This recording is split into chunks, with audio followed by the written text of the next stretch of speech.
જિલ્લાના દરેક નગરપાલિકા વિસ્તારમાં રેશન કાર્ડમાં ઈ-કેવાયસી અને આધાર કાર્ડ અપડેટ માટે મેગા કેમ્પનું આયોજન કરવામાં આવે તેવી લોકમાંગ ઉઠવા પામી છે। ત્યારે ડભોઈ તાલુકા સેવા સદન ખાતે ઈ-કેવાયસી અને આધાર કાર્ડ અપડેટ માટેની લાઈનો નજરે પડે છે। વડોદરા જિલ્લાના નાગરિકો માટે તેમના રેશન કાર્ડમાં ઈ-કેવાયસી અને આધાર કાર્ડ અપડેટ કરવા ડભોઈ પુરવઠા મામલતદાર તેમજ તાલુકા પંચાયત કચેરીમાં રોજે રોજ લાઈનો લાગતી હોય।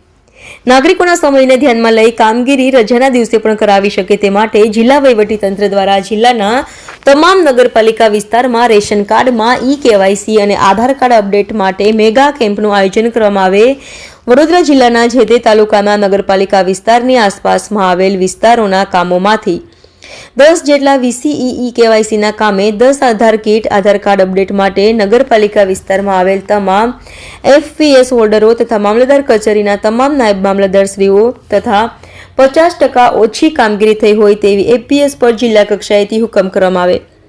તે તમામ નાયબ મામલતદારશ્રીઓ નગરપાલિકા ચીફ ઓફિસર સહિતના તમામ સ્ટાફગણ અને સ્થાનિક કક્ષાએ આવેલ મહત્તમ NGO દ્વારા સંયુક્ત રીતે મહત્તમ નાગરિકોના રેશન કાર્ડમાં ઈ-કેવાયસી અને આધાર કાર્ડ અપડેટની કામગીરી હાથ ધરવામાં આવી। રેશન કાર્ડમાં ઈ-કેવાયસી અને આધાર કાર્ડ અપડેટ માટે આયોજન કરવામાં આવે તમામ નગરપાલિકા વિસ્તારમાં રહેતા નાગરિકો લાભ લઈ શકે તેને ધ્યાને લઈને મેગા કેમ્પના સુચારુ આયોજન તથા અન્ય જરૂરી દરેક વ્યવસ્થા ગોઠવવામાં આવે તેવી લોકમાંગ ઉઠવા પામી છે।